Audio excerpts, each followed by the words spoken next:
In today's tutorial, I'm going to show you how to work offline on Outlook website without other people noticing.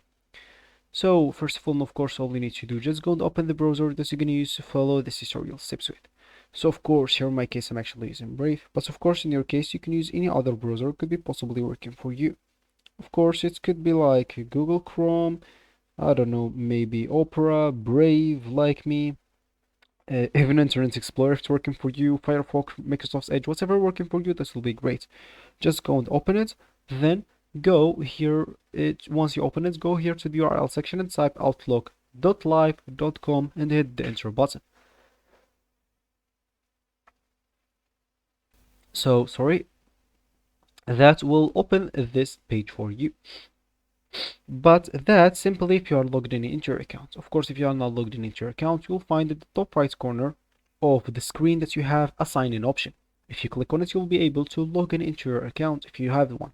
Of course, if you don't have an account, you'll find at a bottom middle a bottom middle option, which is create an account for free. Click on it and you'll be able to create your account.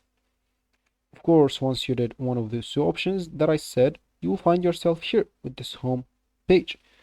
And of course, as we said in the beginning of the video, you would like to work offline on your Outlook. So of course, you can just go to the settings option at the top right corner if you want to work offline, I already type it.